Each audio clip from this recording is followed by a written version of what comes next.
కార్తీక శుద్ధ పాడ్యమికే బలిపాడ్యమి అని పేరు. ఈ పాడ్యమి బలిచక్రవర్తికి ప్రీతికరమైన రోజు. ఈరోజు తెల్లవారుజామునే లేచి బలిచక్రవర్తిని పూజించాలి. బియ్యపు పిండితో బలిచక్రవర్తి బొమ్మని గీచి బలిరాజ నమస్తుభ్యం విరోచన సుత ప్రభో భవిష్యాంద సురారతే పూజేయం ప్రతిగృహ్యతాం అని శ్లోకం పాడుతూ పూజ చేయాలి. కథ ఏమిటో చూద్దాం.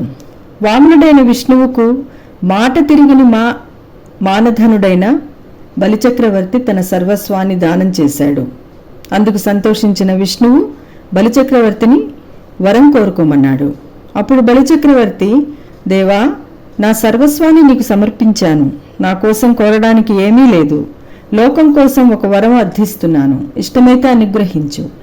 నేను దానమిచ్చిన భూమిని వామనుడివై అంతా ఆక్రమించావు కనుక నీ 3 అడుగులకు సంకేతంగా ఆశ్వయుజ బహుళ చతుర్దశి, అమావాస్య, కార్తీక శుద్ధ పాడ్యమి ఈ 3 రోజులు భూలోకంలో బలిచక్రవర్తి రాజ్యంగా ఉండాలి.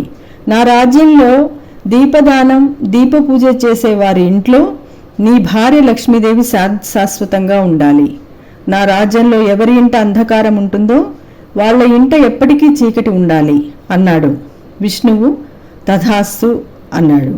బలిచక్రవర్తి కార్తీక శుద్ధ పాడ్యమి రోజు తాను పాలించిన భూలోకాన్ని చూడటానికి సాయంకాలం వస్తాడు. అతని వెంట గదాధరుడైన భగవంతుడు, మహావిష్ణువు కూడా వస్తారు.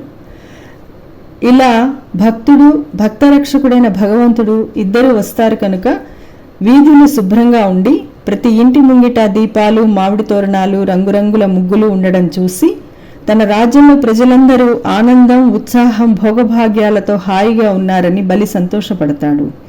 భగవంతుడు ఆనందిస్తాడు.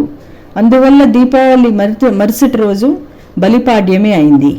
అందుకనే అందరూ బలిపాడ్యమి రోజు దీపాలు పెట్టి పూజలు చేస్తారు.